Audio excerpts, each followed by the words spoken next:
जय श्री कृष्ण मेरे सभी भक्तजनों। मेरा ये पहला वीडियो है, कृपया लाइक करें, शेयर करें और सब्सक्राइब करें। इस वीडियो में हम भगवद गीता का सारांश क्या है वो सुनने के लिए आए हैं, तो आगे बढ़ते हैं। गीता के पहले अध्याय में लिखा गया है कि अर्जुन के विनाशकारी संदेह का वर्णन करता है इस पहले अध्याय में। दूसरे अध्याय में श्री कृष्ण कहते हैं आत्मा कभी नष्ट नहीं होती, यह शरीर के साथ नहीं मरता, आत्मा अमर होती है। श्री कृष्ण अपने तीसरे अध्याय में कहते हैं कर्म करो लेकिन फल की चिंता न करो या फल की आसक्ति न करो, क्योंकि फल भगवान के हाथ में होता है। हमारे हाथ में सिर्फ होता है कि कर्म करना और अच्छे कर्म करना और फल की चिंता मत करना। श्री कृष्ण आगे कहते हैं कर्मयोग में कर्म करो लेकिन उसे ईश्वर को समर्पित करो। अपने अगले अध्याय में श्री कृष्ण कहते हैं कि ध्यान और साधना से मन को नियंत्रित करना महत्वपूर्ण है, क्योंकि हम अगर मन को नियंत्रित ना कर सके तो इस दुनिया में कुछ भी नहीं कर सकते।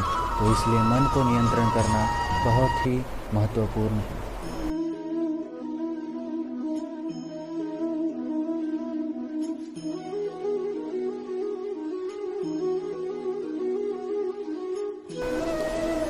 श्री कृष्ण अपने इस अध्याय में बताते हैं कि मनुष्य की मृत्यु के पश्चात, यानी मनुष्य के मरने के पश्चात उसकी आत्मा कहाँ जाती है, यह जानना बहुत महत्वपूर्ण है। इस अध्याय में श्री कृष्ण कहते हैं कि अगर भगवान के भक्ति में लगाव और समर्पण से मुक्ति प्राप्त होती है, इसलिए भगवान के प्रति लगाव और समर्पण होना बहुत ज़रूरी है मुक्ति पाने के लिए।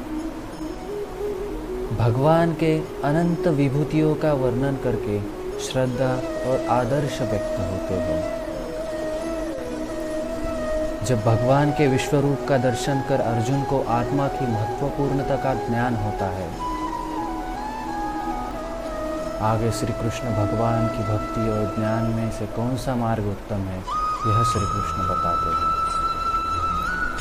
आगे श्री कृष्ण शरीर और आत्मा के भेद का विवेचन करके श्री कृष्ण आत्मा की महत्वपूर्णता का सिद्धांत देते हैं। गुणों के विवेचन से, यानी गुणों के आने से जीवन के विकास में सहायक होते हैं और मोक्ष की प्राप्ति में सहायक होते हैं। इसलिए गुणों का होना बहुत बहुत ज़रूरी है। आगे श्री कृष्ण अर्जुन से कहते हैं कि देवी और असुरी प्रवृत्तियों के विशेषताएं और उनके परिणाम बताते हैं। आगे श्री कृष्ण समझाते हैं कि कर्म, भक्ति और ज्ञान में सर्वोत्तम मार्ग का वर्णन करके आत्मा की मुक्ति की प्राप्ति होती है। आगे श्री कृष्ण यह समझाते हैं कि समर्पण, विवेक और आत्मनिष्ठा के साथ कर्म करने से मनुष्य अपने कर्मों से बंधन मुक्त होता है। चलिए भक्तजनों, आज के वीडियो में बस इतना ही। इस वीडियो में हमने सिर्फ देखा कि भगवद गीता का सारांश क्या है।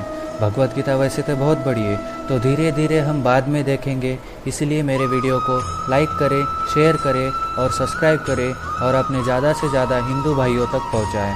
चलो, शुक्रिया, नमस्ते, जय श्री कृष्ण।